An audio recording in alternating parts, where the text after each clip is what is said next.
Good evening. Welcome to the Mayor Runoff Forum Issues Forum. My name is Hank Dunn. I'll be your moderator tonight. We appreciate everybody being here, especially the candidates. The forum is sponsored by the Apopka Involved Voters. It's a community group that seeks to inform voters on matters that can directly affect their quality of life in our community. The forum is designed to allow voters to better distinguish among the candidates based on their answers, who can best serve them in a representative form of government. The forum will apprise Apopka voters which candidates' responses effectively communicates their vision for Apopka that best aligns with the voters' view of a community based on a sustainable, affordable quality of life. The forum is being held before a live audience, which is behind me, welcome, and broadcast simultaneously with the cooperation of the Apopka Chief through its Facebook and YouTube channel. We welcome the opportunity to better know the candidates who are running for mayor, City Commissioner Nick Nesta and County Commissioner Christine Moore. Welcome, both of you. Glad you're here. Please, yes, definitely.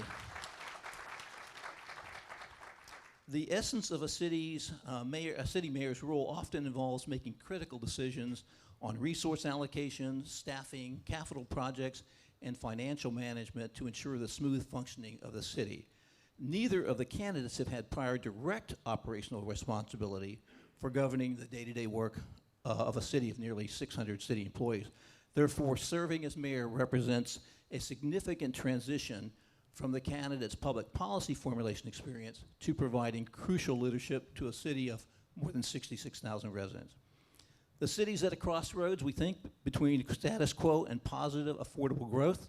The voters are seeking a mayor who embraces innovation and the demonstrated ability to manage a multifaceted organization with results. Voters are seeking and require the mayor to possess excellent verbal skills, written communication skills, and the capacity to interface effectively with people at all levels.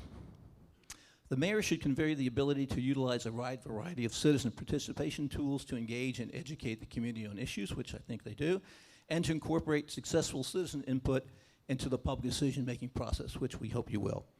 Hopefully, the new mayor will also publicize strategies on establishing and monitoring cost-effective city operations, how to eliminate waste and simplify complicated systems that are not user-friendly. The forum is designed to seek responses from the candidates on how they would specifically manage the city as a mayor CEO. The forum will apprise Apopka voters which candidates' managerial approach will yield an organization that creates a resilient community bolstered by common sense growth, day-to-day functional operations, and long-term strategic development. Unlike past forums, provided by us, the Apopka Involved Voters, follow-up questions may be asked candidates. So just to let you know, and I think I've told you that, I may follow up questions if I need to. And that would specifically try to clarify what you've answered there. To ensure that each candidate has the opportunity to answer each question to the best of their ability, a 3-minute maximum time limit will be applied to each candidate's questions. And Mr. Olson here will be the timekeeper, as he has been before. Candidates, please try to maximize your time with relevant information, be concise, and refrain from repeating previous comments if you can. Again, follow-up questions may be asked by myself to clarify any answers you've given. Before we begin, we respectfully ask that you as candidates and in the audience tonight follow generally accepted guidelines for civility and respect throughout the event, which we know you will. We're here to specifically learn about your management position on organizational affairs. Also, we ask that the audience and the candidates please mute or turn off your cell phones to avoid any interruptions. And we begin tonight. And the first thing is an opening statement. We're asking the candidates, and you'll both have the same question this time, but we'll start with Ms. Moore. Why are you the best qualified candidate to be elected as mayor? This is my opener, correct? Mm-hmm. All right. Good evening, and thank you, Hank Dunn, for moderating this runoff election debate. I'm Christine Moore, and I would appreciate your vote on April 14th. Here are a few examples of my accomplishments as your humble servant on the County Commission. They include septic to sewer conversions, new parks, trails, purchase of conservation land, and many, many road safety improvements. Nearly 2,000 Eastern Apopka property owners received $125 million state and county grant dollars for sewer conversions. These conversions were mandated and required by the state of Florida. But I'm the leader who braved 4 community meetings over months to achieve 90% approval rates for the conversions.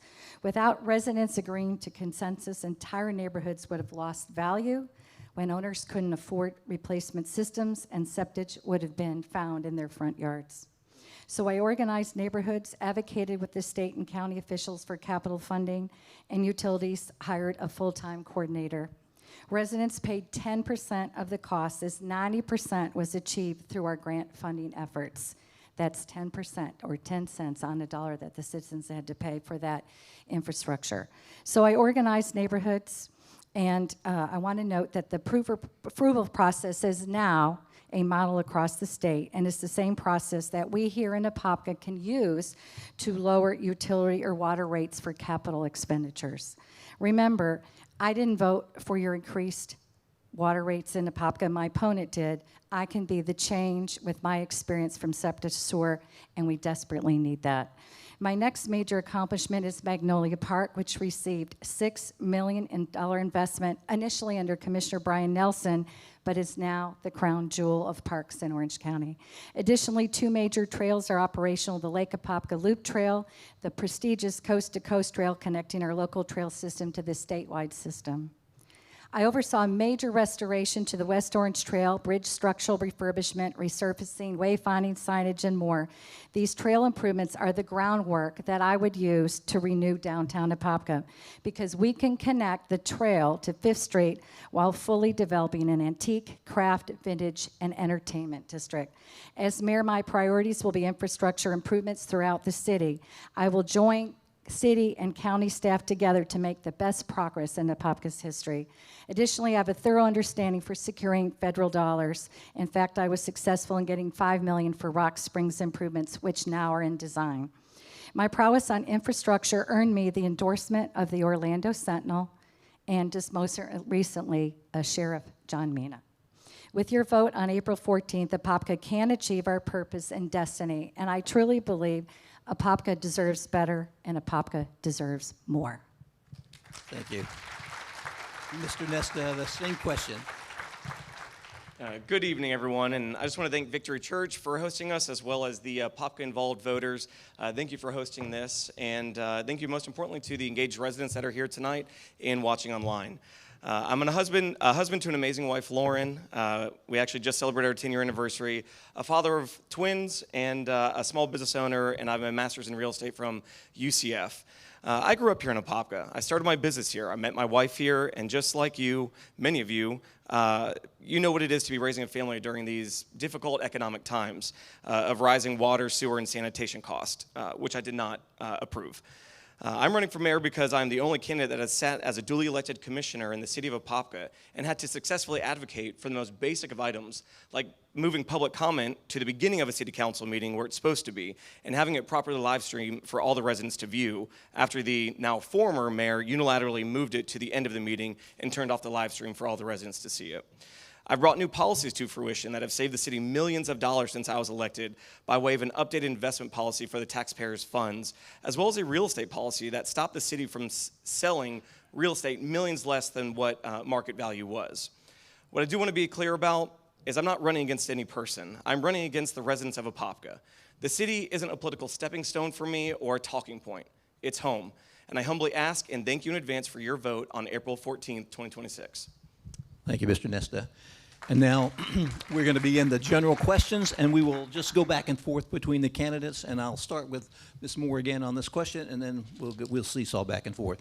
So the first question is, can you describe your management and leadership style? Sure. I'm collaborative, and I will tell you that nothing gets done unless you have a team approach. I spend a lot of time at the county. I did so at the school board as well. When I would see an employee do something well, we would give them a commemorative coin. We would write about them. I take a lot of time, particularly with infrastructure. If I happen to see them outside, I stop. I ask questions. That's really how I learn. In fact, the other night at 10:30 at night, I saw the state cruise at the corner of Park Avenue here and 441. And I was a little bit curious because I'd heard that they needed to put up new poles. And so I got out and asked them what was going on, and they were structurally failing.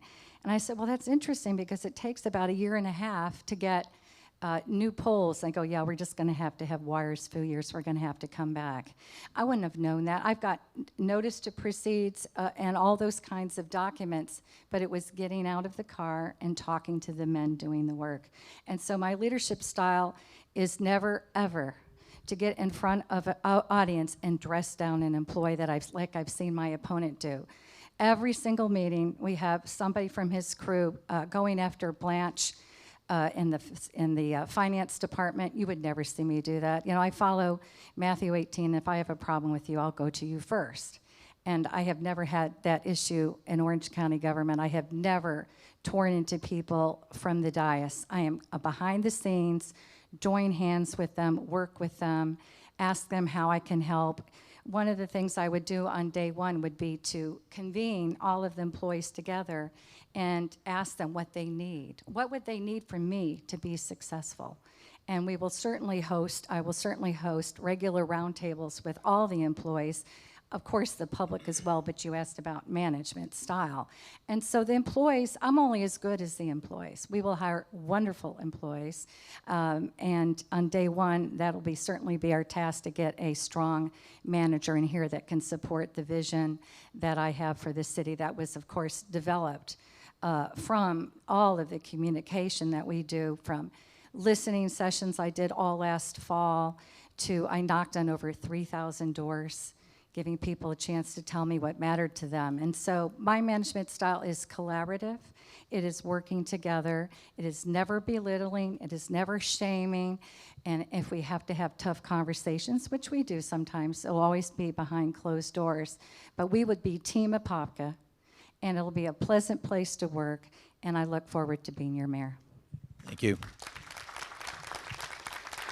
Mr. Nesta, the same question. I can repeat it if you like, but it's No, the that's same okay. question. It's a management and leadership style. So for me, it's a bottom-up approach. The CEO shouldn't be in every little thing, but at the same time, they need to understand exactly what's going on and how to properly support each employee. So it's making sure that you have those conversations, that you build confidence within your employees as well. It's a distributed competence that helps to build confidence. So it's making sure that each and every employee does have the confidence to do their job efficiently and effectively.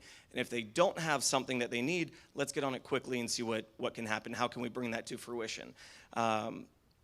It's important that the employees are supported. And that's what I've done consistently. If we need to attract and retain quality employees, we need to make sure we have quality incentives. We need to have quality pay, things of that nature that match other municipalities that are around us, which I've pushed for consistently and made sure that our employees are taken care of, that our top end pay, especially for our first responders, that's a big one for making sure that our first responders are taken care of properly.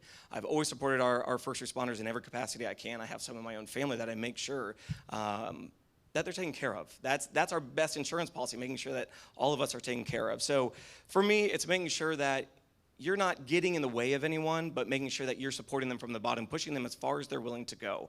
And from there, you start to build teams from there. Too much right now on the city level, each department's kind of working siloed, and that's creating real inefficiencies that one department doesn't know what the other department is doing. So we really need to have some cross-collaborative approaches here to make sure that each department is working together. We need to build efficiencies right now. We're still, unfortunately, running the city as if it's 2005, 2010 still, and we've grown significantly since then, and we need to make sure to match that. We need to start bringing in some AI as well and make sure that it's properly implemented, both safely so that data is not breached, but also in a way that creates efficiencies for all departments. I think that's something that we've been very slow to adopt new technology, and we need to get ahead of that, both for our employees to do their jobs properly and efficiently, but also so that our residents can be served properly and efficiently. I think that's our biggest issue right now is residents don't have that interface they are used to with other municipalities and other agencies throughout the state. So it's really bringing everyone together, a bottom-up approach, and making sure there's confidence built within our employees to do exactly what they do best, and it's serve our residents. Thank you. And the next question, Mr. Neska, is going to come to you, so here it is. Serving as a mayor or a CEO obviously represents a significant transition from your public policy formulations that you've done, both of you as elected officials, to providing vital leadership to the city. So based on your managerial philosophy, what specific policies and practices would you implement to develop plans to establish and monitor cost-effective city operations, eliminate waste, simplify complicated systems, and those kinds of issues? Absolutely. What we can do and what I've already been doing is either meeting with other municipalities that are already getting this right.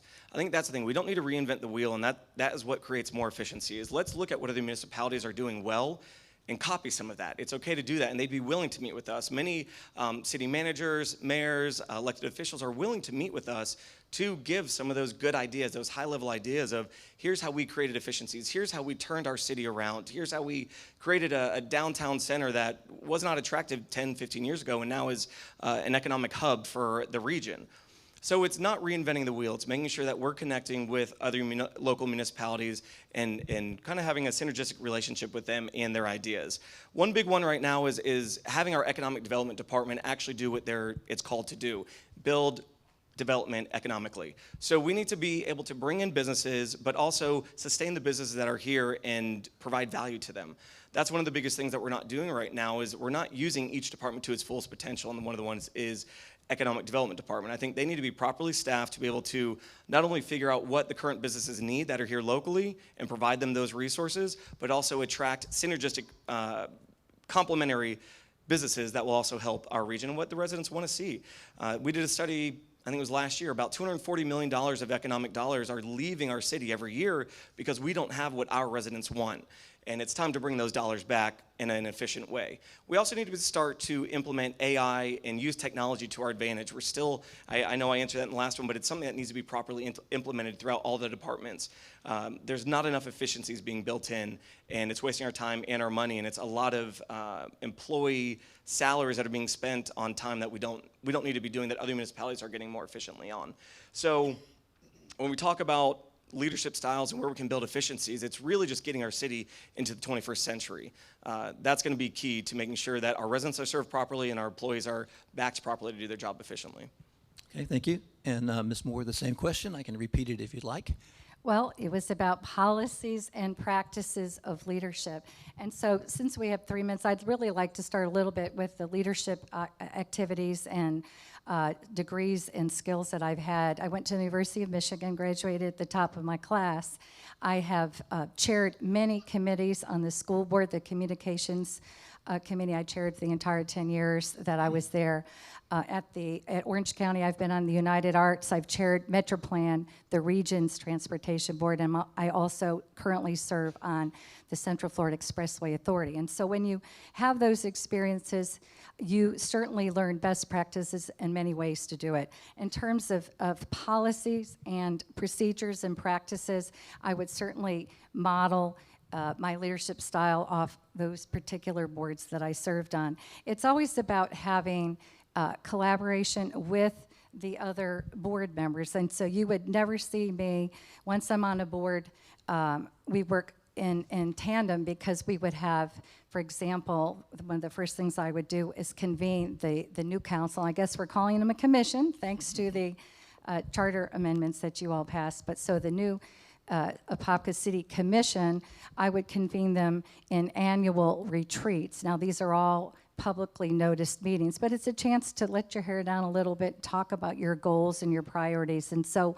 what I have not seen here in Apopka is this mutuality between the mayor and the other city council members. So we've had way too much incivility at council meetings, and I believe that that can be addressed through retreats, conversations with one another, bringing in the Florida League of Cities to talk about best practices. We don't even have a policy right now about board practices, how long you should have to look at the agendas, how to exactly pull things off the agenda in a model way. Robert's Rules of Order is certainly something I would follow. I wouldn't just talk about it, but I would do it. I've been professionally trained in Robert's Rules. And when you talk about budgeting and finances, of course we need to maintain our reserves. We're going to do everything possible. I have no interest in raising taxes, and it's clear that with what the state legislature is talking about, that would be severely frowned upon. And so we have to find other ways to increase our economic prosperity. I have attended classes. I've talked to Urban 3. Well, they would come in and do for us an analysis of our productivity rates, what type of development brings the most revenue, how we can afford what we have. So I am never afraid to get help. I am never afraid to ask the citizens, and I have, 17 years of experience chairing boards, chairing organizations, and I would certainly bring that to bear for the city of Apopka. Okay, thank you. The next question will go back to you, Ms. Moore, so it'll start with you. Over the last 6 years, the city has repeatedly made budget adjustments at nearly every city council meeting.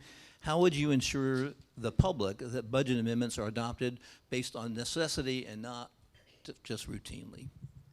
Well, and from the county, I'm used to one budget recalc, which is usually every January, and it's usually because we have extra money, which is a nice thing to have. And in fact, last year, $10 million, I was able to lead the charge from the county commission to put that into homeless services. So I would tell you that that money helped to pay for the shower services with salt over on 2nd Street, and also the sleeper bus that is being operated by Matthews Hope. So budgeting is going to be a little tough the first year because I'll be coming in the middle of the season, so I hope you're holding me to this the next year. But it should be a year-long process. And it has to have a little more room in the budget for emergencies. Mary Nelson has certainly led a very lean budget, trying to not raise taxes, keep money in the reserves, which I would do as well. But you have to build in more contingencies, and you have to continually look for other ways to increase revenue, and that comes from new businesses, particularly commercial, manufacturing, even some industrial will bring extra revenue. So that will help us with the budgeting process, but it should be year-long. All of the other commissioners should be able to be involved in that process. As I was at the county, it was a whole year process. Everyone came in to see me, from the library to the state attorney to the clerk of the court. All of those budgets had to be approved. The sheriff, Orange County Sheriff, who I've been endorsed by, he had to bring his budget into me every year as well. And so I prefer a year-long, very detailed, engaged process. I have a little follow-up for you, and I'll probably ask the same question for Nick, so get ready for it. But how would you implement monthly department head meetings to review budgets, or those kind of activities that keep you abreast of things that are happening in maybe budget issues before they get too big? Well, I like to call them cabinet meetings, where you get the department heads. I think it's very important that everyone in the organization knows a little bit, or at least the priorities of the other departments, because we don't operate in silos. And so, of course, that would be without saying that we would certainly be meeting. I would say, though, to you, Hank, on a biweekly basis, not that the whole meeting would be budgets, but certainly your utility director has to be talking to your Parks and Rec director and to your community development people, because really, we're a team. Okay, Nick, the same question goes back to you about the budget adjustments. I can read the question again, or if you remember it. No, I understand. And if you want to add in the extra question answer, that would be good. Absolutely. At the same time. Yeah, and this is something that has been very consistent. I want to say it was the 2024-2025 budget we had. The first meeting we had back, there was already a budget amendment for around $50,000 for our code enforcement hearings in code enforcement department, which it was a little frustrating as a commissioner that we've done so many workshops that automatically day one we have to do budget amendments. So it leads you to think, okay, are we budgeting incorrectly? Are these truly just emergencies that we didn't see coming? And it was a little column A, little column B. What we've seen since I've been elected is that the budgeting really hasn't been a budget. It's been, what can we cut? And then as we have to get it back in, which we knew we were going to have to pay for it, we start doing these budget amendments. So for me, what I plan on doing is kind of a two separate budget system, so to speak. First, it's going to start with residents. We're going to have a resident-led budget advisory committee, basically coming in and saying, here's what we do want to spend on, here's what we don't want to spend on. Here's what we want to prioritize, here's what we don't want to prioritize. And that's going to go from sanitation, water, parks, streets, sidewalks, lighting. It's going to go to everything to see, okay, residents, every year, what do you want to see most and what don't you want to see right now? And let the residents tell us as a commission, okay, these are what we need to prioritize. Just because it was priority 10 years ago doesn't mean it's a priority now. And it's something that we really have not done well as a city in the last few decades, and probably government in general, is pivoting quickly. Just because you had an idea and it worked then doesn't mean it's going to work now. So when we realize it's not working, or that it's not cost efficient, or it's not what the residents want anymore, let's pivot quickly and understand that. So we'll have a 2-budget process with this resident-led budget advisory committee, and we're going to break it down into basically functions that only the government can do. Roads, sanitation, water, those items. We're going to budget those. Those are something we have to get done and prioritize those properly. Then we're going to have some of our kind of extras, so to speak. So what type of events do residents want to see? Where do we want to maybe spend some more money on economic development, things of that nature, things that aren't necessarily exclusive to the government, but things that the residents want to see done with their government dollars. Because at the end of the day, it's the residents' money, it's not ours. So we need to be they need to be having input all the way across the line. So once we get through those budgets, and especially in that capacity, we're going to have the commissioners, all of them, directly involved with our department heads and our employees to be able to ask very direct questions and make sure that they have exactly what they need for this coming budget year that matches what the residents are asking for as well. Because when we all come together then with all that information, these budget workshops should be very smooth, they should be efficient, and then any type of budget amendment should truly only be if we budgeted poorly or if it's an emergency. So we shouldn't be seeing lots of budget amendments, and if we budget properly with residents focused first and building efficiencies, we're going to get it right. So do you think you would not need monthly department head meetings to do that, or are you saying you would do something similar? So we already are doing something like that on the city side. What I would do is add more detail to it effectively, is that we see, hey, the department spent 25% of its budget so far, but what really has those dollars gone to? Are they front-loaded because of whatever project they just initiated, but it's going to slowly taper out over the rest of the year, or what that may be? So we're already doing that. I want more detail and meat to those monthly updates that we are getting. And then from there, be able to, like I said, pivot quickly. If we're getting it wrong or we're getting it right, let's pivot quickly as needed to make sure that we're spending dollars efficiently. And again, it's to the benefit of our residents that have designed that. Thank you. This, Nick, it's for you to start with, and it's a very similar question, but it's about the budget. If you were elected mayor, and after being sworn in, what specific budget development process would you implement to ensure transparency, accountability, and public service and infrastructure demands being met? Sure. So this, it really does go right back to the question you guys just asked, and I pretty much did answer the same thing, is break it down into 2 different budget systems, have the residents lead it. That's going to be the most important part. And what I want to do, too, is update our website. Our website should be able to see, so we have right now, it's the second meeting of every month, we have a kind of a check register for the previous month. It's millions of dollars that we've spent the month before, but the problem is it just says service fee.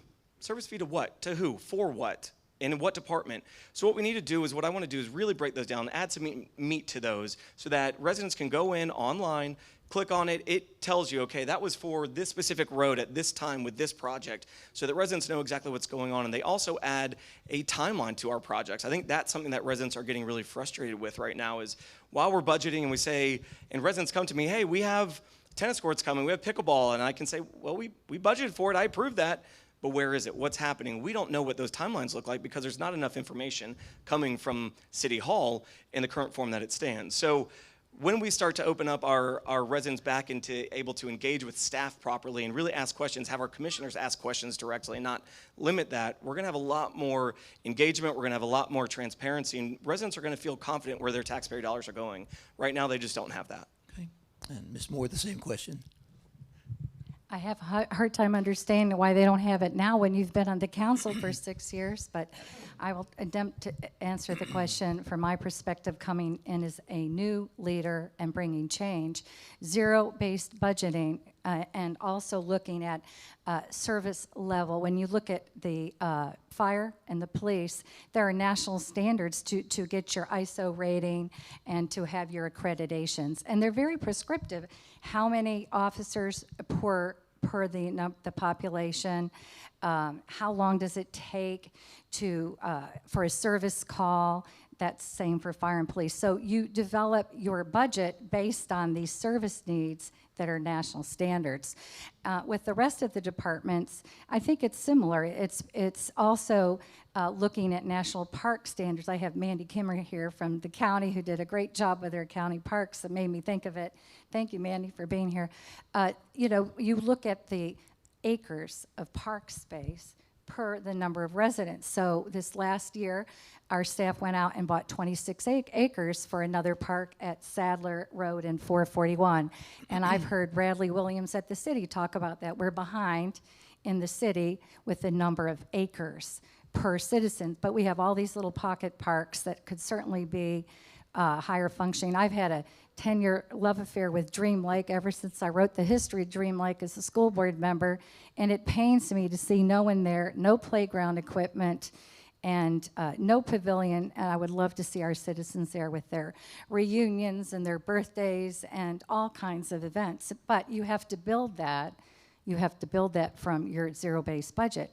You have to really work in to all of this because you need extra funding when it comes on the capital side, having a fabulous grant writer and then taking the time. I traipsed all over Tallahassee to get that $125 million.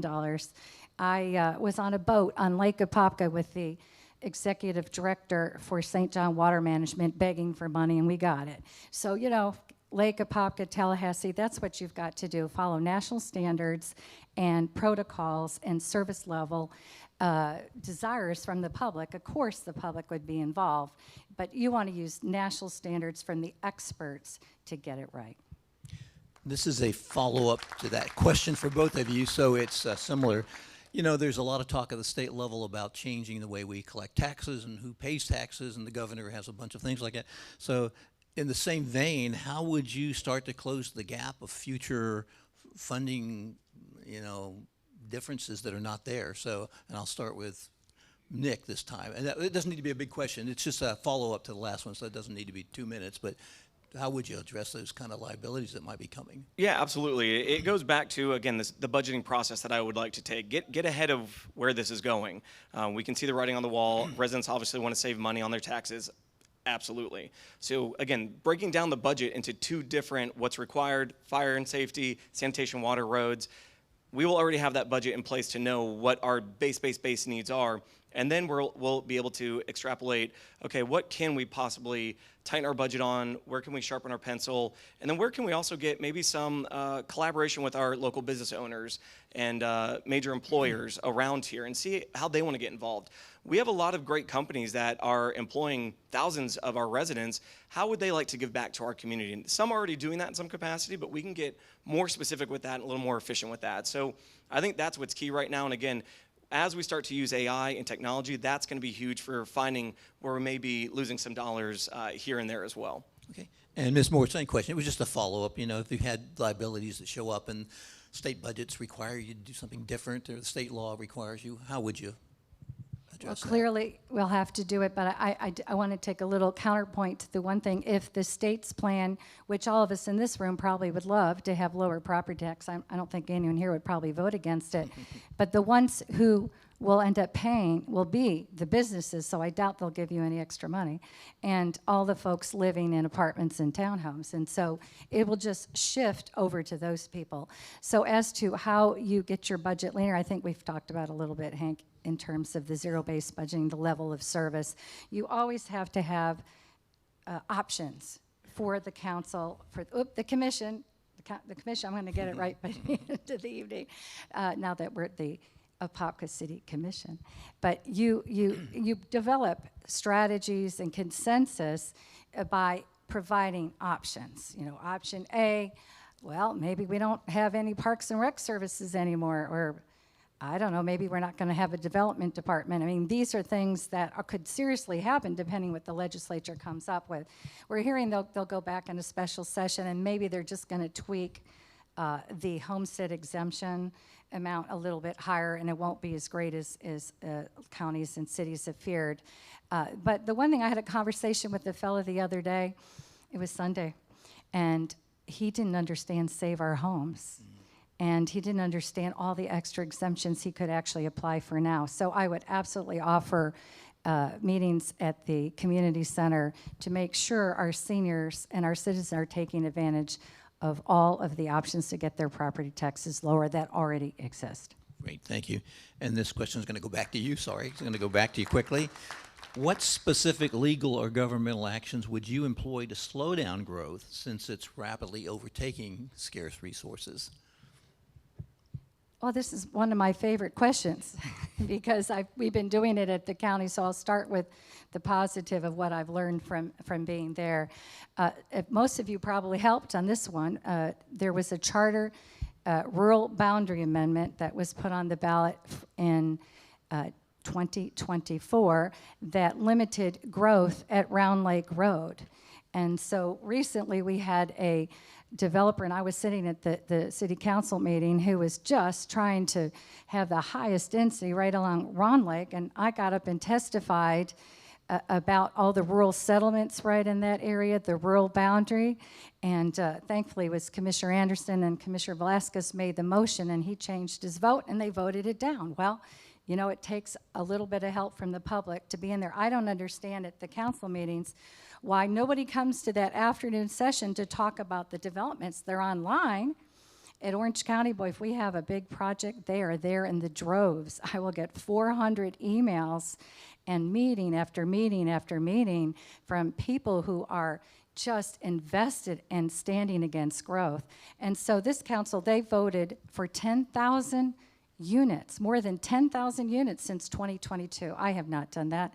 And in fact, I've been at the county, and I would do that at the city, to suggest that perhaps we could buy some conservation land. Did you know in our city's code that there isn't even a designation, nothing about conservation land? When we bought it at the county, it had to be deemed park space. So I would certainly get into that land development code, and we would start talking about conservation land and linking our trails and our parks with conservation land, because I can't undo those 10,000 homes that my opponent vote for, but I sure can make the rest of it better. Thank you. Nick, the question goes back to you, same question for you. What specific legal or governmental actions would you employ to slow down growth? Absolutely, and this is something I've referenced on my website, nickforapopka.com, and specifically it's the roadmap that I have. It states that SB 180 that the state legislator put into place does limit what local municipalities can do in the kind of cover of saying that we're trying to help hurricane rebuilding of local municipalities, which has helped some of those, but it has hurt. There's some unintended consequences that have come along with that. So I'd be joining the lawsuit that 8 or 10 other municipalities have started that kind of sues the legislator, that it's hurt us. It's put undue pressure on us as a local body, that we have to budget for so much more now, that we have to prioritize basically developers more than our residents, which I think is just so wrong and backwards. What I plan on doing is creating a infrastructure audit, effectively, really going throughout the entire city and seeing what needs are out there currently and what needs are coming up. Because from there, we're able to then back into a plan that our impact fees that we get from these developments can help pay for. Now, some of these aren't going to be impact fee related. Some of them are going to be general fund related, which is fine. We're going to let the residents decide where those dollars are prioritized through my budgeting process. What's really important, though, is that we did collect impact fees on the projects that we did approve, whereas my opponent collected $0 for her project she approved in Apopka. So that poor planning, to say the least. And also, and I got to say this at this point, is that I've collected $0 from developers, whereas my opponent has taken thousands of dollars and tens of thousands of dollars over her time as an elected official. So I think it's really difficult to say that you'd prioritize the residents over development. So what I'm going to be doing is making sure that we prioritize our residents properly. I've done that consistently since being elected. And residents aren't against growth. They're against the growth that's not benefiting them, the growth that hurts them, the growth that makes them pay for the growth. So we're going to flip that how it's been and make sure that our residents are put first through not only stopping this SB 180 and reversing it, but then prioritizing our infrastructure, making sure that our residents don't take the brunt of all this new growth. Okay, thank you. Nick, we'll go back to you on this question. It's a little bit long, but I'll ask it and see. The recent passage of the question clarifying the city clerk's performing ministerial functions and reviewing candidate qualifying papers seems to omit if the city clerk has the authority to reject candidates' qualifying papers. In your opinion, if the passage of question 3 does not provide the city clerk with the proper authority to reject candidates' qualifying papers, would the city experience more lawsuits for residency requirements? That's a good question. And one that's unfortunately plagued our city for a while now, very consistently. It's people that I think are taking advantage of the system in some capacity. The paperwork that's there, and the city clerk just looks at the paperwork that's there. There are provisions in place that allow residents or the city, municipalities to get judgments to decide whether or not somebody is qualified to run or is not qualified to run. The problem is we've been so lax on what we do require of our local elected officials that it's just turned into a mess, unfortunately. And we've obviously seen that recently with different lawsuits that were going, then dropped. So it's unfortunate where our city has gone in the news for that. But at the same time, what I think is the goal should be for the city clerk not to get in the political side of it. Their job is to, hey, does it fill out the form properly? Yes. And then there's provisions with the state legislator that allow other remedies for our residents and for our other local elected officials to make sure that paperwork is truly accurate. And I'll ask this question, I'll ask the same of Commissioner Moore in a second, but is there someone who has the authority to reject a candidate's qualifying papers right now, do you think? At the city level? Not that I know of, no. No one? No. Okay. Commissioner Moore, same question and then the same follow-up question as well. I think the citizens made that choice with the charter amendment, and so they clearly define the clerk's role as ministerial. But I would like to talk about development dollars. I have not taken that many development dollars. What's more important is what you do and how you vote.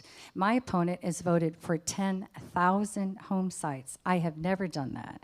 And in fact, he did business deals with a Ponzi schemer and made almost $200,000 in commissions. So I would say a few $1,000s on my report from developers could not possibly compare to the bad judgment and working alongside of a Ponzi schemer. And that same Ponzi schemer, I had to beat him in 2022. And I could tell you he didn't show up at debates.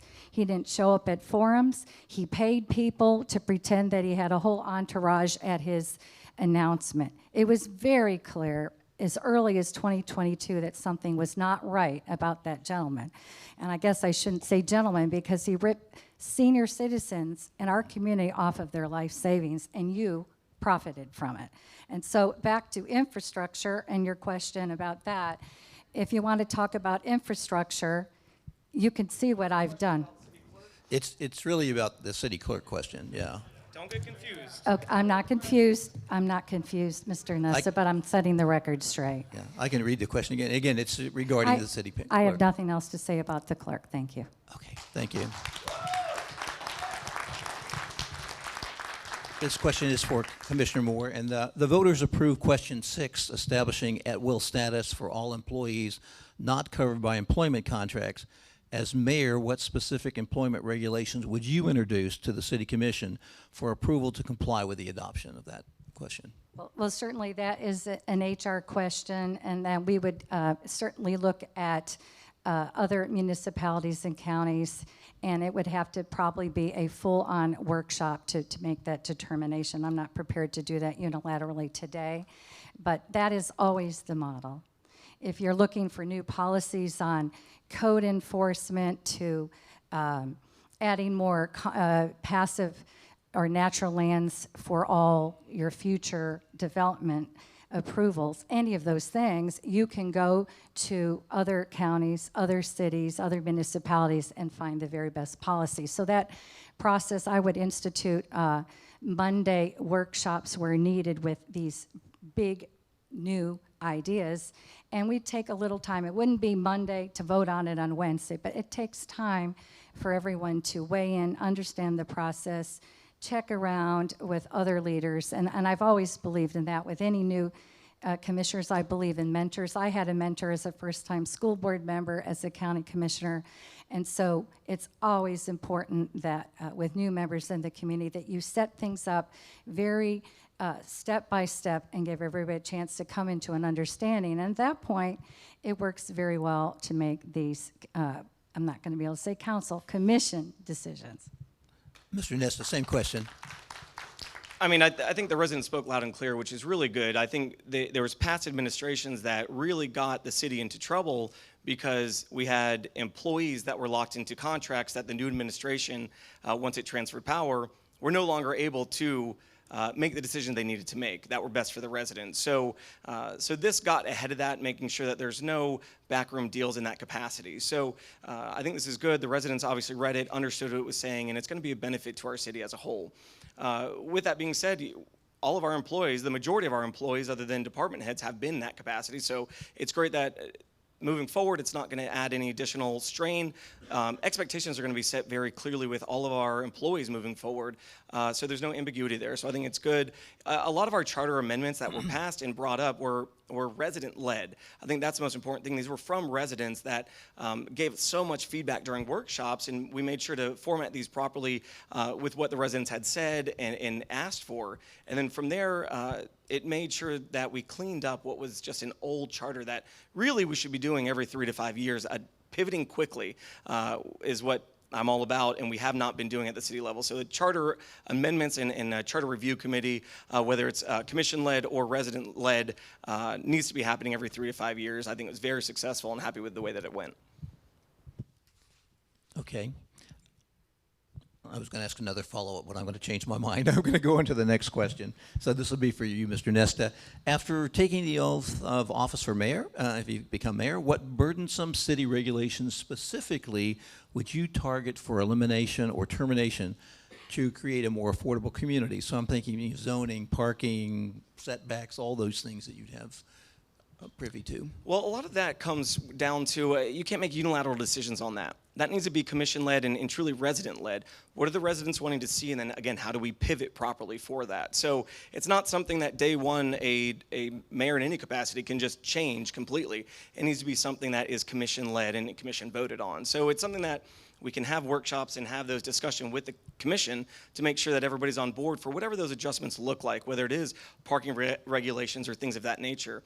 There's a balance to that, though. We don't want to make, although it's burdensome, we don't want to make it to where we're giving everything away at the same time. We need to be holding developers' feet to the fire of what they've promised and what they plan on doing. So there's some regulations that can be changed. I think, again, we go back to what I've said previously, which was implementing AI, implementing new techniques of how we function as a city. How do we work? Our departments really are truly siloed right now and are not creating synergistic value between each other, even though they're doing some double work there. So a lot of that coming into play will help with what we need to serve our residents more effectively, which will make sure that we're not overspending. We're able to really sharpen our pencils as needed to create affordability and create that cost of living, bringing that down for all of our residents across the board. Do you have any city regulations that come to mind that you think are more burdensome than others at the moment? Well, again, it depends on what capacity you think are burdensome. So I think a lot of things of our residents being able to communicate effectively with their local elected officials, as well as have access to their own buildings that are their taxpayer-funded buildings. I think that's a big one that has been overly burdensome and really restrictive of what the residents need to be able to communicate with us effectively. So a lot of those kind of poor policies that were approved, I'm going to be stripping away and advocating to strip away to make sure that our residents are put back to the top where they should be. All decisions are going to be based on them. Okay. And Ms. Moore, the same question. I can repeat it if needed, but same Commissioner question. Nesta, you've had 6 years to strip back policies. I haven't seen you stripping any lately. Okay, please let's okay. let's go back to the question. So I would like to answer that question, Sure. and particularly with downtown. There is a whole body of knowledge and best practices from the Strong Towns organization. And if we're talking strictly about the downtown, the parking minimums in your core city should be reduced. And then when you get out into the areas, I'm not sure Apopka's ever planned to have conservation land. When I look at the land development code, I would absolutely strip away some of the overdevelopment by having this conservation land park space, because it was clear even in the 1990s that they just wanted to develop the entire city, and we didn't have these regulations and policies in place. I talked to you a little bit earlier about the rural boundary, adding more conservation land and projects. But specifically in your commercial centers, we could have new development districts, and what everybody has asked for 20 years, we could restrict those dollar stores, the taco stores, what else, the tire stores, and we could be much more proactive in the zoning by stripping away some of those uses. And then downtown, we need to have more density. Our downtown is floundering because the average household income is $33,000. We have got to have some more housing downtown that will support an entertainment district. We've got to have some more restaurants and hotels that we can capitalize on ecotourism. We have some of the best gems in the entire county, and we haven't figured out how to make that work for the bottom line of our city. So yes, there are lots of policies and procedures that we could certainly turn up, turn down, reduce, get rid of. And another area that I'll end with is code enforcement. I do not like the way it works in the city of Apopka. We let people not mow their grass for 10 years, and they have a $100,000 bill, and then they mow the grass, and we drop the bill down to $100. How about changing it to, after a certain period of time, you've got to give due process. Perhaps nonprofits could come in and help if there is a health or elderly issue. But I prefer what the county does, is that we would come with a vendor, of course, mow the grass, and then they would get the bill. And I will tell you, I did that on Votal Road over and over again, and I bet you all agree, Votal Road looks a whole lot better. Thank you. Commissioner Moore, this is a question that goes back to you now. Both of you have indicated that you would form committees to seek resident and business input. We've talked about that today in shaping a vision for what Apopka looks like next. If elected mayor, which specific committees would you establish? What areas of expertise would you look for from the community, and how would you go about doing that? Let's hope I remember them all, Hank, because I don't have my notes down here. At the county, we probably have over 100 committees, so I'm not going to be able to remember all those. But certainly what that has done is created an educated populace who then has the skill set to step into these jobs. You all passed term limits. We absolutely have to have a pipeline of leadership. And I started talking about these committees a long time ago, because many in this room, I've appointed you to committees. I appointed Commissioner Velasquez to be my P&Z chairman back in 2018, 2019, I believe it was. And it was a great experience to see how things can be done differently and get ideas. So a Parks and Rec Board, of course, I have Mandy sitting here, so I think of that first. An infrastructure committee, because it gets a little bit challenging. Sometimes people want lights, sometimes they don't. Sometimes people want sidewalks, sometimes they don't. We talk about roundabouts are the new thing, and I had somebody send me an email that said, I'll vote for you as long as you're not for roundabouts. So I think these committees are where the citizens come together and they can hear all the facts and the statistics, and it's not just an opinion floating around on the internet. Now, Rod Olson sitting here, I put him on we call it the Transmat Committee, and that was another committee, county committee, that you all voted on with those charter changes in 2024. And I could tell you, Rod's had a wonderful time, and he has a greater understanding of what the cost of this infrastructure is, where the revenue comes in. Most of public works revenue comes from sales tax, and that was how the county, we were able to bond out a few years ago. When you've seen the lights I've gotten on 7 streets and sidewalks in 4 neighborhoods, and now the lights are going on Binion Road, that came out of the county bonding out that sales tax revenue and having citizen input. So certainly in infrastructure, Parks and Rec, historical preservation. I think it would be wonderful I've looked at the ordinance for Sanford. We need it because we haven't been able to break down state and federal dollars for historical preservation. It's about time. We have a lot of history here. We have homes that need to be preserved and history that needs to be remembered. So that would be another one. And I talked to you earlier about that annual board commission retreats. They can think of some other ones as well. But you do have to be careful that you don't have too many all at the same time, because they are costly to manage. You have to have at least quarterly meetings, and it is work for the staff, but that is the most tangible way to have a pipeline of leadership and have a sounding board for the staff from the community. Thank you. Mr. Ness, same question. Yeah, I think that some of the biggest issues with our city right now are that we have not pivoted. I keep using that word, but it's so important. We haven't stayed with the changing times right now. I think ever since we had one of the longest running mayors, we really lost our identity as a city, and it's never really been reestablished of what we are as a city. What do people come here for? We used to be agriculture. We're not really focused on that now. We do have some greenhouses and things of that nature, but that's not the main economic driver anymore. So what's important for us to do is first establish what our identity is. So I want to do a kind of identity creation and a neighborhood committee that really reestablishes what our city is. Why do people want to come here? How do they come here? How do they use our city? I think we've, as residents, I've been a resident of the city of Apopka for 30 years. I use the city in a certain way because that's just how I've learned to do it.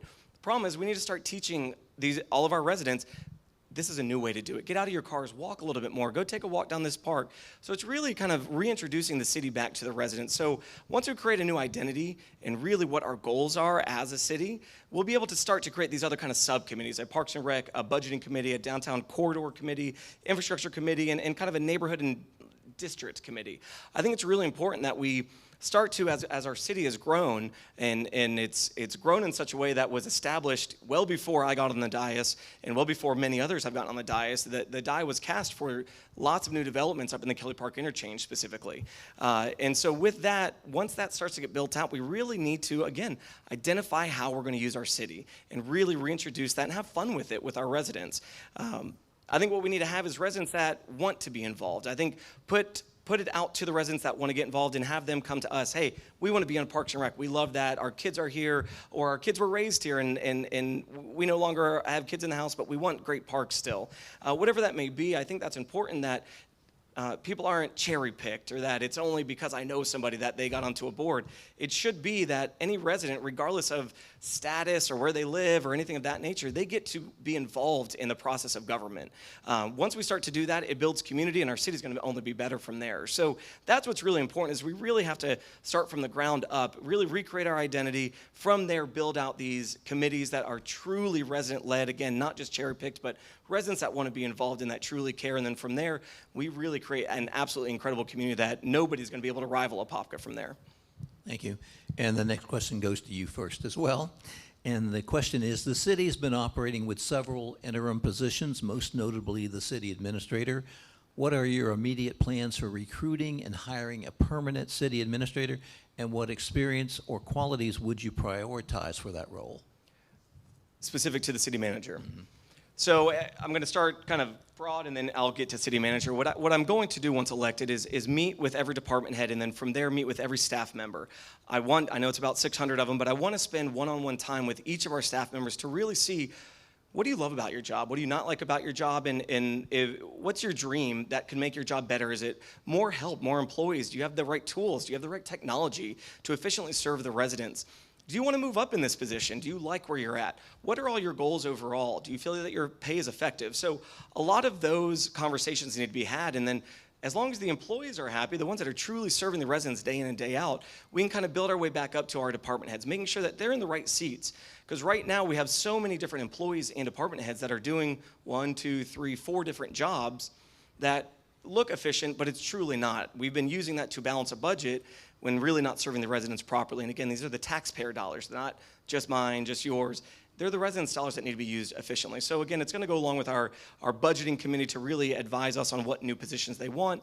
But what's important is to make sure that we have the support and that the employees have the support they need on every single level, and that they feel confident in their job. They really should be able to interact with every resident and feel they're doing a great job. So coming all the way up to the city manager, once we build all of those up properly, make sure the right people are heard and that they have the tools they need, you bring in a city manager that is a true professional city manager, one that has the education in it, one that has the experience in it, one that can work through all these very dynamic issues that our city is going through right now. Because what's so important, and we've seen it in the city right now, is you have one person, the CEO of the city, now former mayor, he's made sure to stay. Nope, I'm the guy that makes every decision all along the line, but it's not about one person knowing everything. We need to have a confident and competent team that feels great to bring anything that they need to the CEO and say, hey, we need this now, we need this. Hey, we need to pivot because when we budgeted it was this and now it's this. So that's what we need, is we need somebody that is going to be able to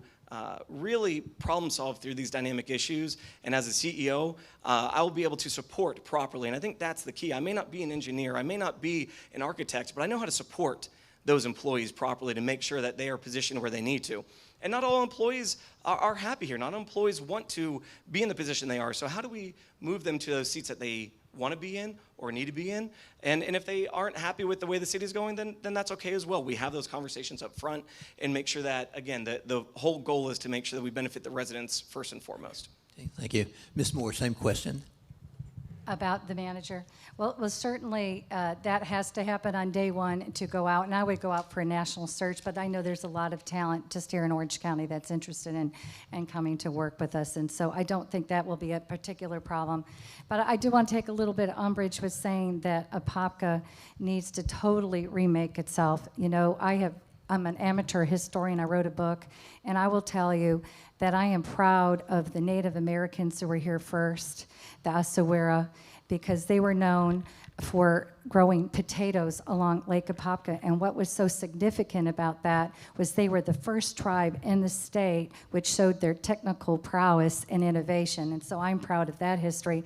I'm also proud of our forefathers and pioneers who set up home sites in Rock Springs, the Delks, and ground flour, and some of the earliest family was Zelatis, and many of you may know this name, Christiana. I'm particularly fond of her for obvious reasons. Christiana Mason, who we have streets named after. These were hard-working people who were here with the mosquitoes and the heat and turned this town with a lot of hard work, ingenuity, working together, and eventually we became the indoor foliage capital of the world.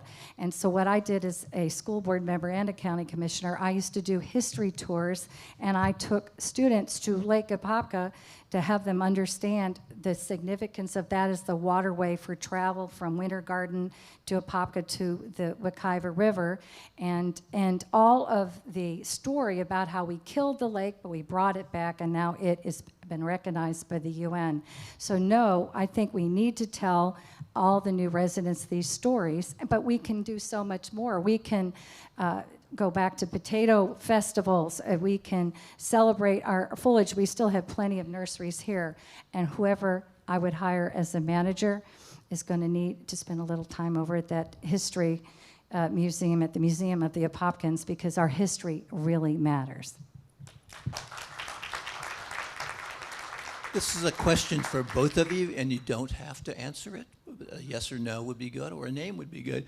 Do either of you have a particular person in mind that you think would be a great city manager? And I'll start with Ms. Moore. I have good ideas. I'll leave it at that. Mr. Nesta?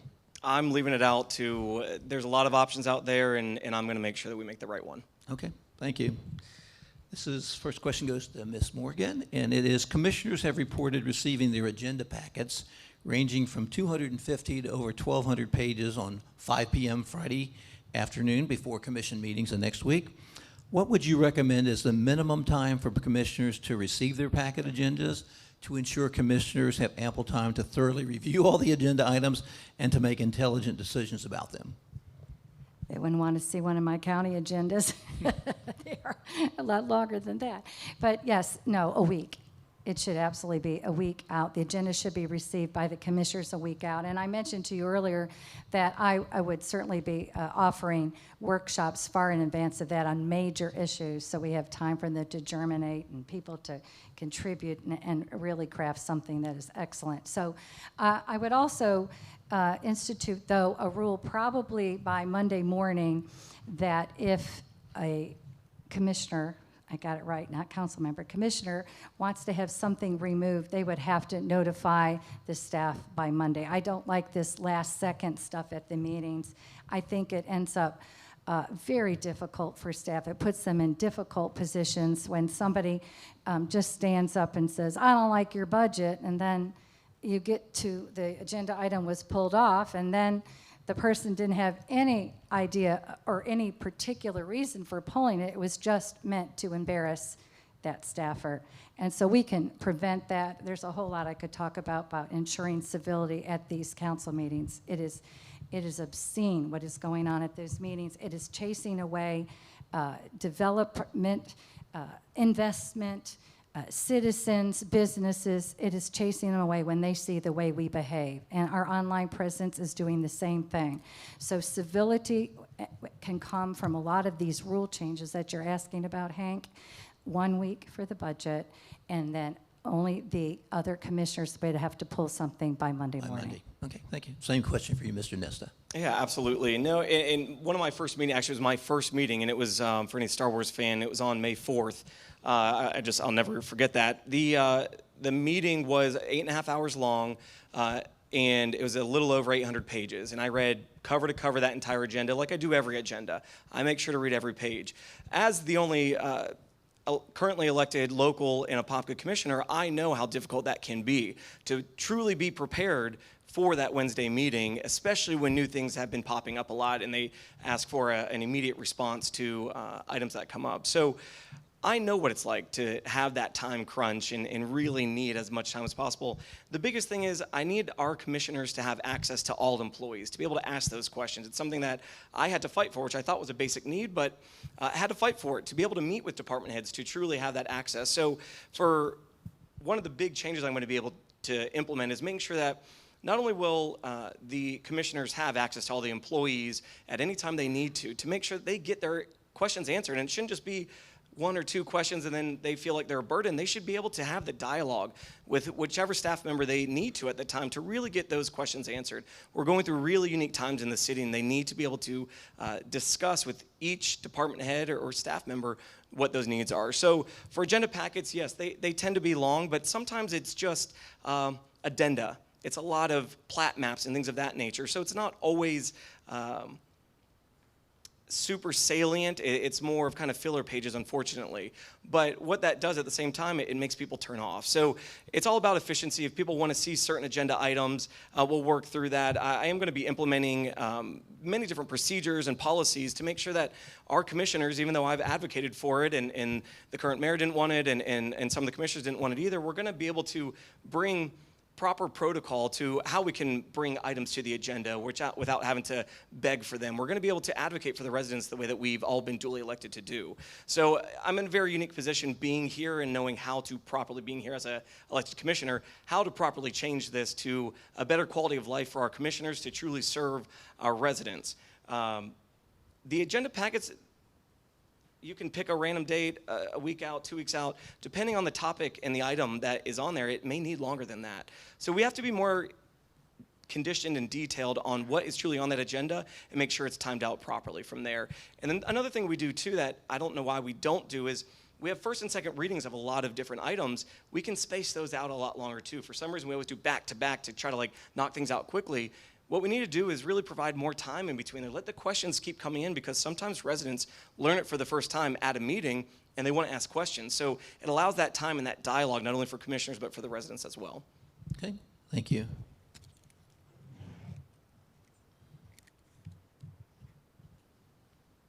Same question. I'm going to go back to, if, Nick, you were elected, let me go back to the same question here. How would you manage the transition from the current administration to ensure full public disclosure about any ongoing projects, obligations, and those future plans? How would you manage that transition? The transition period with this runoff, unfortunately, microwaves that process a little bit more. It makes it where a lot has to happen in a very short time. So it's making sure you have the right people on your team to transition properly, as well as having staff that I've already been working with provide the documents and documentation that we need, as well as the current administration to be open to allowing any new members to be able to have those conversations. So it's really key that we have all involvement, both on the staff level and on administration level, to be able to peacefully transition to what the residents have called for. So it's going to be a process. having done so much research and so much digging in all of our finances and projects and timelines that aren't always there, it's going to be telling. And once elected, I'll make sure that that information is out for our residents to know where we're exactly at. Yes, we budgeted 2 years ago. Unfortunately, it's gotten nowhere. Here's how we're going to hit the ground running and make sure that it finally gets kickstarted and going properly under my leadership. Ms. Moore, same question. Could you repeat the question? Sure. Because I wasn't sure if you were talking about the Community Development Department or overall, please. Transition. If elected, how will you manage the transition from the current administration to ensure full public disclosure about ongoing projects, obligations, and things that are happening currently? Well, clearly with a 2-week transition, we have to maintain staff and we have to keep that expertise there. And so that'll be very telling in that you just can't just go in and wipe out a whole staff, and I would never do that. I'm committed to keep the ones that are there, so that'll make that smoother. Now, obviously, my executive team, manager, and those things will be changed, but it'll be smooth because we won't have that kind of turnover. And in terms of the Community Development Department, I think there does have to be a pause. The one thing that is really disturbed me about the development process is that in the city, all of the community meetings are run by the developer. Now, quite frankly, that is the fox guarding the hen house. And so that is not how it is done at the county. The staffer sets up the rules, educates the public on all the rules and procedures so that they have a baseline understanding of the process and what their role could be in saying yay or nay. We haven't had particularly good participation from the public, and again, I believe it's because the developers are running the meeting. You've had 6 years to change that. That would happen in the first 2 weeks. No more developers running community meetings.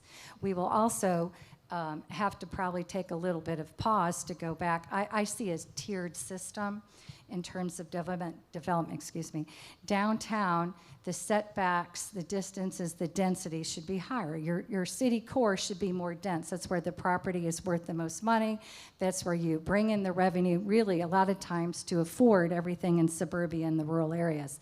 We haven't had it in the land development code, a very defined sense of what is urban, what is rural, what is suburban, and I think that we're going to need a little pause to get some of that straight.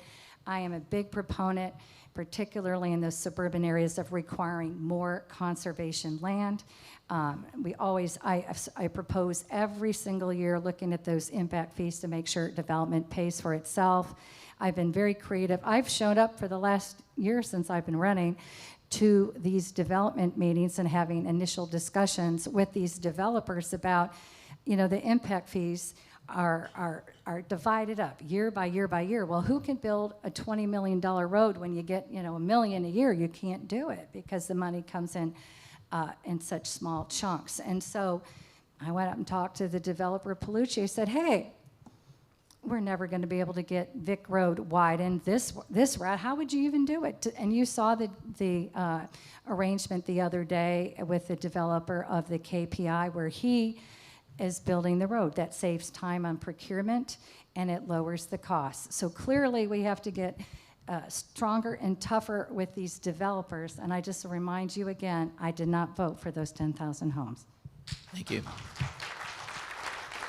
Question goes back to Ms. Moore again. So the question is, how would you specifically evaluate and implement service delivery demands as the city continues to expand? What city services would you initially focus on to expand and why, if any? We talked about that a little bit earlier. You told me not to repeat, but I'll have to. Yep. Okay.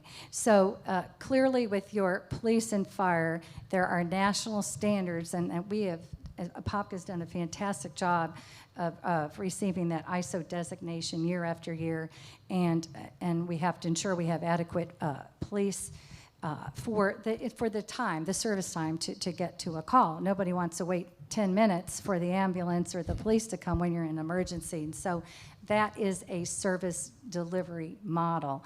And so we also would certainly like to look at that in terms of Parks and Rec. And the one thing we're not doing very well in Apopka is the time for resurfacing roads, repair of sidewalks, et cetera. And I've mentioned that already, Hank, that I certainly would endeavor to put more money in public works because there's nothing more important than the safety of Apopka residents. Thank you. Mr. Nesta, same question. Yes, what's traditionally happened is that we prioritize only one department or one area of the city each year. It's not based on totality of need, it's just based on, hey, we haven't upgraded that department or added more employees for 10 years, let's do that now, kind of on a whim. So what's important to do, and similar to what we already discussed, is having resident-focused and resident-led committees. They need to advise us, okay, what are you wanting to see? If you want more parks and you want parks that rival anything else in the area, okay, then we need to prioritize that, and specifically, what are you wanting, and in what capacity? If it's our first responders, in what capacity are you wanting to see changes or upgrades, whether it's their vehicles, what services do they provide? Is it a quicker time or quicker call response time? But we really are doing great on that. There's not much more we can kind of get faster on that. We can barely, but what's really important there, both on fire and police, we really need to have a fire station 7, and that should have happened years ago, and a substation for our police as well, up in kind of that KPI area, the Kelly Park Interchange area. That die was cast, like I've already said, decades ago for this major development. So it's something that was already approved prior to me even taking office, that lent itself to allow a 429 access, as well as the city to grow in the way that was planned at that time. So we need police and fire to be prioritized in that capacity, give a substation for the police and a training center, and also a fire station 7. This unfortunately should have happened years ago, would have saved our residents millions of dollars, and each day that we delay it, it's costing the residents more and more and more money. So we need to budget properly as well, budget based on need and not just on what's left over. That's something that unfortunately I've been advocating for, is that we base our infrastructure, things of that nature, on need, not on just what's left over at the end of the year. So it's important to, again, bring those residents in, have them say what is most important to them at that time, and prioritize it in that capacity. Okay, thank you. And this question be for Ms. Moore, the first one. What specific ethics, policies, or regulations would you introduce to the City Commission for adoption as mayor to provide the public with a clear and precise framework for transparency and ethical behavior for all elected officials? Yes, ethics policies are vitally important, and they would also certainly apply to anyone who would be serving on these newly created boards that I've been recommending for quite a while. And so ethics policies can go anywhere from you cannot have a free meal with anyone. The legislature doesn't even let someone buy them a bottle of water. Orange County government, we can go out, you could buy me lunch, but you certainly couldn't buy me dinner. And so those are the kinds of things they would talk about. All of the times that you would have to declare a conflict of interest. I would be a full-time mayor. I would not have any conflicts with my real estate business because I don't have one. I would dedicate my entire time to the city of Apopka, so there would be certainly policies in there with regard to that. Now, some of this is already state law, and there are forms that you have to fill out and declare that you had a conflict. My opponent had to declare a conflict on the budget, and if you ask me, the budget is the most important thing we actually create and develop and implement in the entire year. So you would not find me having to recuse myself from a budget because I wouldn't have any other conflicts of interest. So there are many different types of conflicts and ethics, and I think it would certainly be something that we could look at, all types of municipal options, and that would certainly come down to the entire commission and perhaps a discussion at a retreat so we could get it right. And it would certainly make things cleaner and avoid that, we wouldn't be doing any deals with Ponzi schemers. Thank you. Thank you. Mr. Nesta, same question. Yeah, absolutely. I think there's plenty of rules and regulations already in place. Some need to be adopted and updated. We have a city charter as well that's kind of our overarching rules. And if somebody doesn't follow that properly, like knowing where they live given day or year, it should be followed properly. So I think that's very important, and again, something that we need to make sure is followed. There are state regulations that do govern a lot of our overarching commission as well, based on different needs and whatever scenarios that looks like. So there's a lot we can bring in. I think, again, it's bringing in the commission as well. The commission's really turning over as a whole, and so it's going to be very interesting to see what the new priorities are going to be. What are the wants, what are the needs, and what are they hearing as well from the residents that duly elected them as well. This can't just be a one-person show, which has been for so long. It needs to be all the commissioners having equal power and equal say in kind of how our city is functioning. What type of things do they want to be held accountable for or held the standard to? So the city charter's done that. Obviously, some don't follow it, some do. So we're going to make sure that there's teeth to that as well and make sure that we're following proper policies and procedures as we move forward with the commissioners involved in the entire process. Okay, thank you. And this next question is for you, Mr. Nesta, again. And we've sort of hit on this, so this is kind of a semi-repeat, but we'll ask it anyway. Transparency is one of the hallmarks of both of your campaigns. You both are transparent. If elected a mayor, what specific communication policies would you implement to fully engage the public in critical decisions that affect them? So there's kind of a two prongs there that you're hitting on. It's engaging residents, but also creating transparency. So what's important here is that residents don't feel their voices are heard. So that was something that we saw where the public comment was moved to the end of meetings, live feed was being cut off while I'm trying to advocate to get it back to the beginning and turn on properly like I'd stated earlier. So it's important that that's one of the kind of foundational things that I think we should be doing, as well as focusing on what decisions are we making, where do all of these dollars go? I think that's a big one for our residents as well. They don't know where their dollars are going, what projects they're being spent on. So I think it's important that we do that as well, and that helps to create engagement with our residents. So I just want to make sure that that's important for our residents. You got to create value for them to come out. So we always blame, hey, residents aren't involved, we need to get them involved. Create value. Show them that their voices are heard and their voices are important. So that's a big one for me, and that's one that I've advocated very consistently for. And then it goes to the budgeting process as well. The budgeting process is very convoluted. It's one that one of the reasons why I fought so hard against what we were voting on is that there's so much ambiguity to the budget. What really is prioritized, what isn't here, and it's one that I'm not sure is proper for this city either. So I think the budgeting process needs to be completely revamped, which we've already discussed. And then we need an online presence that actually shows what's going on in the city. I really want to create something where all of our projects that we've budgeted are on there in a map format where people can click on something, what's going to go there, what's the timeline, what's the budget, when was it approved, at what meeting, what documents go along with it. All of that helps to build confidence in our residents, and now they know exactly what's going on in their city. Thank you. Ms. Moore, same question.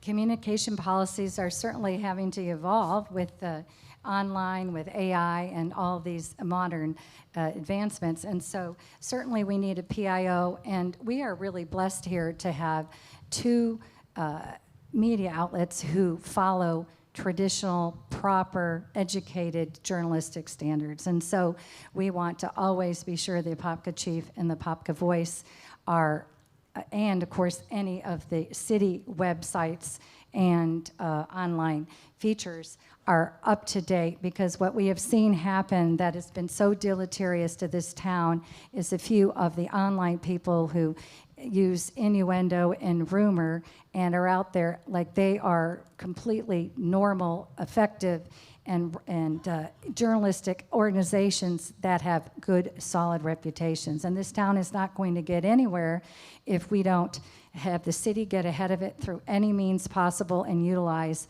our professional journalistic outfits. Thank you. Thank you. Next question's for Commissioner Moore as well, and it's, as mayor, what is your specific philosophy on eliminating outdated and restrictive land use and zoning regulations that can make it economically unfeasible to repurpose dilapidated buildings, vacant properties, and other things in the CRA district, and how would you implement those changes? That's one of my favorite questions, Hank, because the CRA, the Community Redevelopment Area, when I started paying a whole lot of attention to it was being on the county commission, and Winter Park was coming in and Winter Garden, and I looked at how much money they were receiving from their CRAs after 30 years of hard work. And guess whose CRA had the least amount of improvement? Apopka. I was horrified. So the staff at first said, they really don't deserve to keep this CRA. Well, I was never going to be for that because I wanted that downtown repaired. And it's a big advantage. CRAs 30 years ago was a model, for those of you who don't know, for everybody's downtowns were blighted because of the suburban experience. And so there was state law passed that the counties had to give up the share, it's called interim tax financing, and anything from that baseline year when you improve, your values go up, then you, the city, get to keep it. So there I was, madder than a hatter that the city of Apopka CRA was not doing well, but yet I wanted them to improve. And so what we did at the county is we put restrictions on it that you have to make things happen.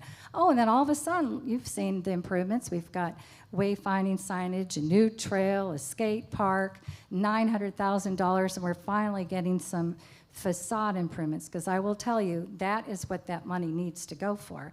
So as terms of changing rules and regulations, I would probably have to, we'd probably have to do another visioning, update our visioning session and get some professional help. In the short term, we could also hire someone to go out on commission to fill up some of those empty storefronts.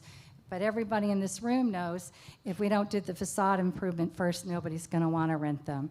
So there is a whole lot that has to be done. It is not one single thing, but if you want to see it done well, go to Winter Garden, go to Ocoee, go to Mount Dora. They had the same opportunities as Apopka. We squandered 30 years. I'm really sad about that. But I do know if we work at it diligently, get someone in charge of the CRA, I would probably put someone totally in charge of the downtown so we can make progress. We have land. I was tutored by a man called Bill Kircher, who wrote a whole series of books, Character Towns, and I fell in love with this about 5 years ago.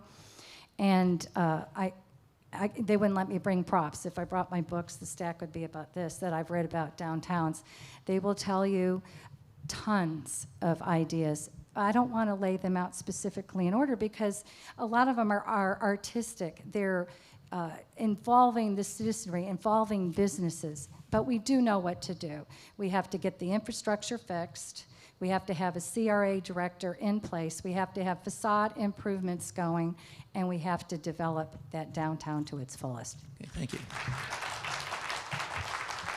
Mr. Nesta, same question. Yeah, as an elected official for 4 years here, it was concerning to me that the CRA was not doing what it was designed to do, and it really is to create value within the district that is defined. So that's the thing, is that we need to be focused on what truly creates value. And so what was good is that we were able to revamp that program so that it's resident focused. Not only single-family homes and things of that nature, but it also focused on businesses as well.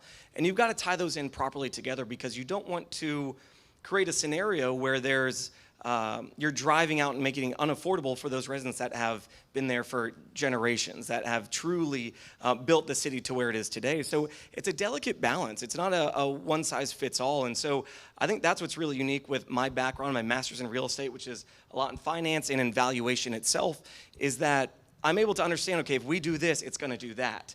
And we need to make sure that we're not having unintended consequences with some of our improvements and programs because, again, the residents that are within the CRA have lived there for so long. It's important to have their feedback, make sure they are put first, and those dollars are spent properly, that they do create value, but without pushing out residents that, again, have established this community in the way that it should be. So there does need to be updates, and something I've consistently said throughout this, we need to be pivoting. As changing dynamics with our residents and consumers and business owners and business needs, we need to be adapting and quickly pivoting for that. One thing is, once COVID hit, a lot of people love staying home. They loved, Amazon, I'm just going to order it, call it a day. What I realized in the last year, as we started hosting city events, there's so many more people coming out now, and it's because people are ready to have community again. They're ready to be out. So we need to be pivoting our CRA goals and dollars that focus on those things that create community, which then create value for the area, which is the whole goal of the CRA. Thank you. And Nick, the question's for you again, a new question.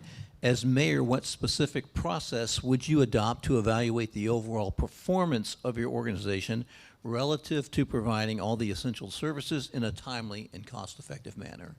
Great question, and that one is not a one-size-fits-all. Same thing. I mean, it's key performance indicators. It really is metrics of having those conversations with employees and department heads, as well as our residents, and saying, residents, what do you feel successful with your water quality, with your water in general, with your infrastructure, with your parks, whatever it may be? What do you think is successful? What would you say, we did it this year, we absolutely met our goals, and the city finally worked for us, not against us? So that's where it's going to be department specific and resident led. The residents are going to tell us, and they already are, they tell us now if we're doing good or we're doing bad. We're just going to get ahead of that a little bit, let them make the goals for us so that we can keep track with that. And those kind of monthly updates are going to help with that as well, to see where exactly our budgets are at. Are we overspending, underspending? Is a project just going way off the board? Is the timeline way off? That'll help with a lot of what we're doing. And once we start creating those key performance indicators or KPIs or metrics, that'll help us build efficiencies as well throughout our city. That's really going to create a lot of time saving and money saving for our residents. And then our residents, again, are going to start to feel confident again about their government and how we're spending their dollars. Okay, thank you. Ms. Moore, same question. Yes, well, test that, okay. The city just recently embarked and completed a strategic planning process. And any organization that's worth its salt goes through that. So you can really key on what matters and measure how to get it done. So yes, it's key performance indicators that are married to your strategic plan. It felt like when they were going through the process a few months ago, it was like checking a box.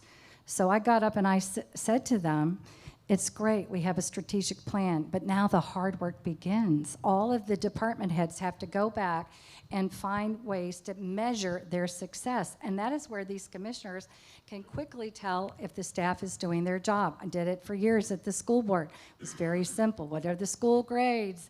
What are the attendance rates? And you can measure very simply with these key performance indicators, and it provides accountability and the basis for commissioners and mayors' work. Thank you. Next question be for Ms. Moore. After being sworn of mayor, if you're sworn in, what will be your first action items and how do you plan to implement them? Well, the first action is to make sure we have a really good manager, and it won't be Kyle Becker. So, no, it will not be. So then we will meet with all of the staff, and we will have those meetings I talked about earlier, that we will go through a series of 3 questions to find out what is going well, what's keeping them up at night, and what do they need from me. So that will be the first day for me in office. Okay. And Mr. Ness, the same question. It's going to be making sure that our staff understand that there's a culture shift going to be occurring in the city. Finally, our staff and our residents are going to be able to feel comfortable. They're going to be able to feel confident in what we're going to be doing. So staff are no longer going to have to be sneaking around and trying to get information out. They can get information out. It's going to be okay. You don't have to hide anything anymore. Everything's going to be okay. So that's going to be one thing. It's going to start the meetings with our directors as well as our employees. And then also what I want to do, and I think it's one of the biggest ones, again, as an elected official now locally here at the city, I really know what we need for our commissioners to properly serve the residents. And I want to have a defined office and meeting space for our commissioners. That's going to be the biggest thing we don't have anywhere right now. I have to almost ask permission to meet at City Hall with residents that want to meet with me. That needs to stop. We need to empower our commissioners immediately. So I'll be having defined spaces for them to have their own offices, to have a meeting space where they can have a conference with their our staff or with any residents. If there's lots of residents, they don't have to meet in their office. It can be in their dedicated commissioner conference room.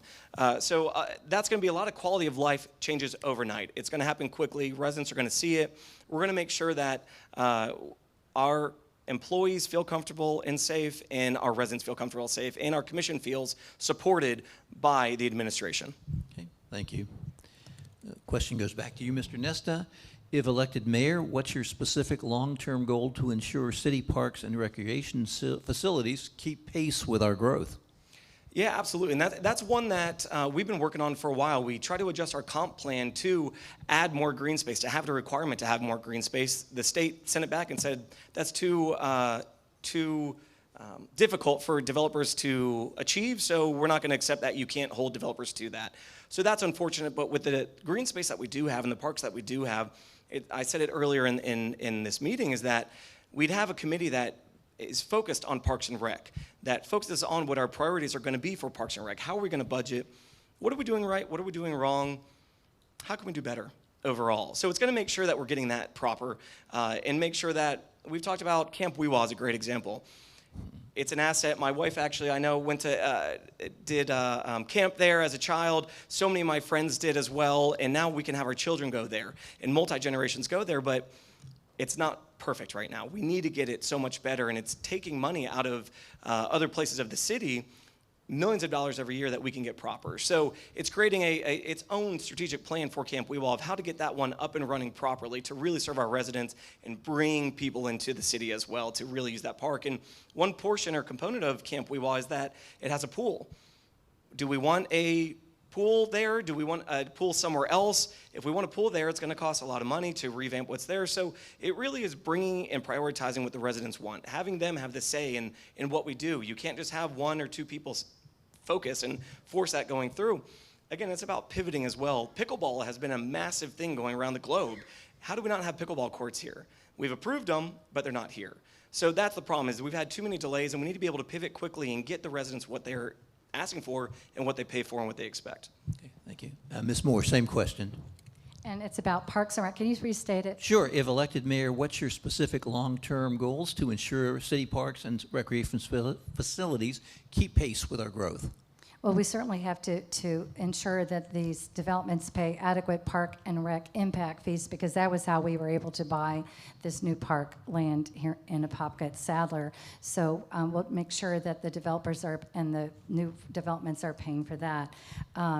Last year, with the TDT dollars, thankfully, the tourists are still coming in spite of the world we live in today, and we came out of COVID very strong because there was a partnership with the county and the tourism industry to have safety protocols, and so we didn't see as long a dip in the economic picture here. And of course, with the Epic Universe that came online, these tourist development dollars, it's the taxes that people pay on hotels, there was more money. And so we had a year-long fight about that. I made the motion to give a good piece of it to UCF, and that was what we all agreed upon, and it took us another 6 months to go through. When you have too much that money, sometimes that can be a problem as well. But ding-a-ling-a-ling, I called up Mayor Nelson and Radley Williams, who was the Parks Director at the time, and said there was a sentiment on that board to give money to all the outlying areas. And so Apopka, their leadership, I didn't have anything to do with just initially making that phone call, and Bev Weinsberg did a fabulous job on that committee for me, and we were able to get $13.1 million for amphitheater improvements and extra soccer fields. And I talked to the Parks Director the other day, and she informed me that they were going out on procurement now. So that is really exciting, and that is a continual source of funding for the city of Apopka to put good applications in for project-ready improvements. And so Camp Weewa, since I developed a relationship with Visit Orlando, and one of my colleagues is here tonight, Commissioner Meyer Uribe, thank you for coming. And so I brought Visit Orlando out to Camp Weewa and asked the tourism experts, how can we stop losing over $1 million at Camp Weewa and yet utilize that park fully for our residents? And they gave me all kinds of ideas. We had a nice little tour, and you know, we have friends here in the county, in the state, and nearby locales that can help us. And I'll have to end with this. We keep hearing about the residents this and the residents that. I hope it's not the residents who disrupt every single council meeting. We've come down to our last question, which is what specific strategies would you implement to improve response times and staffing levels for public safety if you feel they need to be addressed? And we'll start with Ms. Moore. Could you repeat that question? Sure. What specific strategies would you implement to improve response times and staffing levels for public safety if you feel they need to be addressed? I haven't heard from the chief that she's worried, other than the fact that, we're still struggling to hire adequate police and fire. And she also told me, be careful about annexations, because she would worry about having adequate officers to handle that influx. But that is an issue for the experts. And again, you follow national standards. You ensure that the staff here is measuring accurately and properly how long it takes to get to the scene of an accident, or pick up someone, to take them to the hospital. And for all of my troops that are here tonight, please pray for Roy Kalish, who's been my telemarketing guy for 12 years. He's in the hospital and he went by ambulance the other day, and so I'm very worried about him. But you know what? It could be your friend, it could be your mother, it could be a child. There's nothing more important than keeping those response times low. Thank you. Mr. Nesta, same question. What I think's vitally important is truly understanding our city as a whole, and then understanding the needs of our city. It's, again, all of this is to serve the residents at the end of the day. So our police are doing the best they can. Our fire department's doing the best they can, but they need a little more resources. And that was something that the first 6 months of being elected, I was able to strongly advocate and get proper staffing for our fire department, that it was so far behind, but we were finally able to do it and bring it up to proper standards, and really give our first responders the tools they need as well as the help they need. Sometimes it just comes down to having another person there that can help you in whatever the job and whatever capacity that looks like. As we know, our first responders deal with some of the most crazy scenarios you can possibly think of, and they have to think on their feet. So we need to build confidence in them to be able to do that properly, and that's through proper training, making sure that they have that as needed, and that we're budgeting for that. If they want to work their way up in the department, which we want to retain as many of our employees that we're training up and spending money on, we want to keep them here. So how do we keep them happy and make sure we're prioritizing education and training opportunities, both on police and on fire? And then it's having those one-on-one conversations, talking to each police officer. We have some very young recruits that are coming up, some that are 20 years old, 21, 22, and they're willing to put their lives on the line for our residents, which is so humbling and so incredible of them. And what I want to do is meet individually with them. What are your goals? Where do you want to see yourself in 5, 7, 10 years? What kind of family would you like to have? Do you want to grow in this? Do you want to change departments? And if you want to change departments, just tell me, why is that? What can we do to keep you here? I think, again, it's about pivoting and making sure that we're getting ahead of the trend of whatever that may be. It was also back, unfortunately, the fire department had to unionize because they didn't feel that they were getting proper staffing and tools and equipment that they needed, and that really matched the surrounding areas. But luckily, that's starting to slow down. The matching areas, we're kind of matched up with them now. So our local municipalities were matched up with them, which is good. So we've finally gotten there, but we've been so delayed, it's cost us so much more money to get there. So it's all about, it's watching the trends. It's talking to other municipalities that are doing it right and making sure we're getting ahead of the ball to save that money, to make sure we can properly staff, give our confidence to our first responders, but also making sure that we can budget efficiently and budget properly, that it's done the correct way. So I'm confident in our chiefs right now. I've had great rapport with them. I'm ready to hit the ground running with them, making sure that they have everything they need, that it's not just limited to the budget that I say, but it's a need-based budget.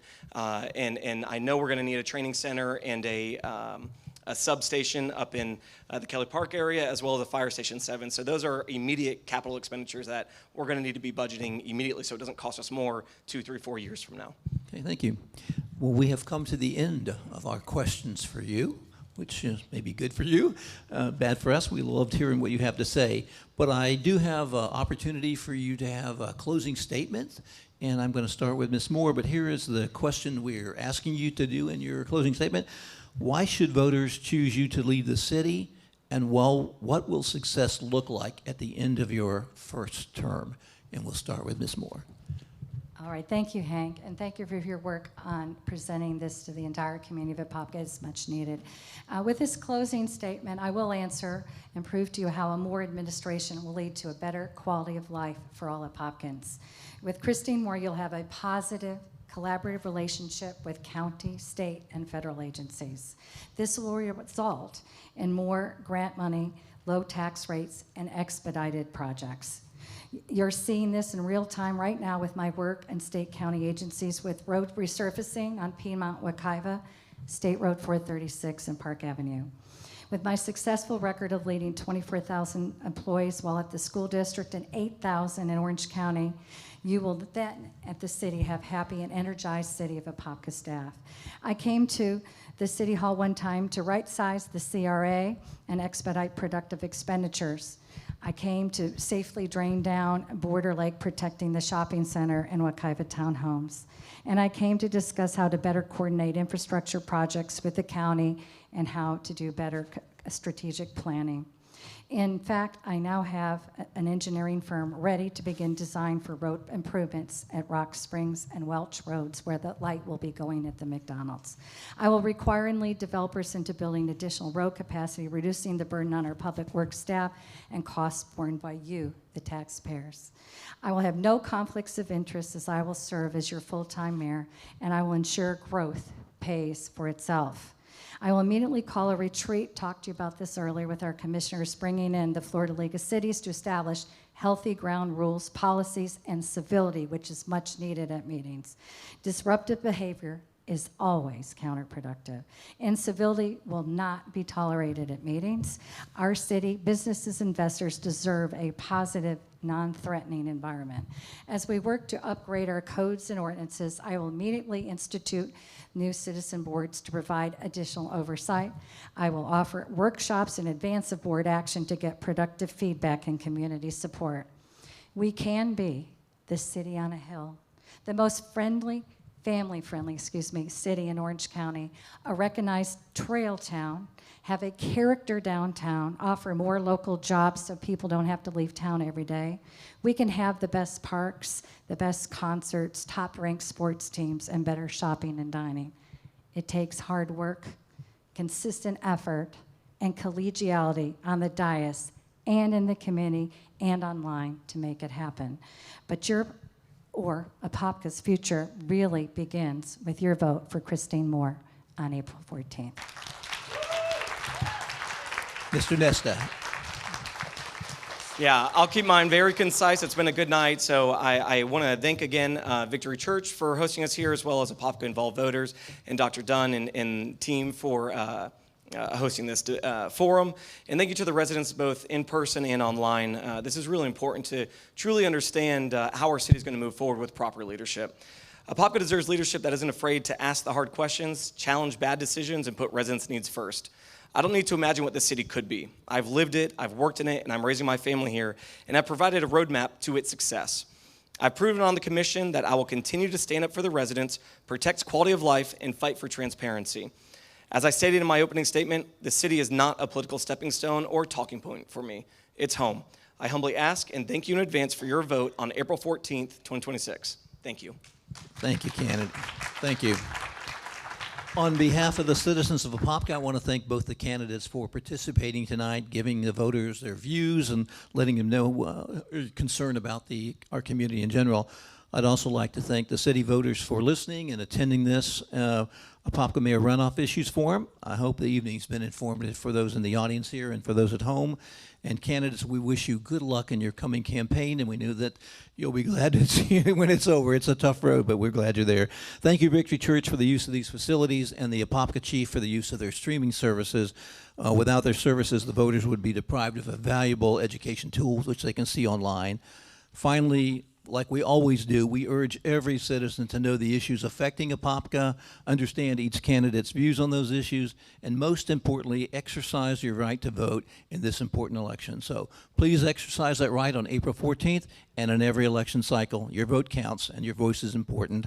Please travel safely tonight. Candidates, thank you for coming. Audience, thank you for being here tonight as well.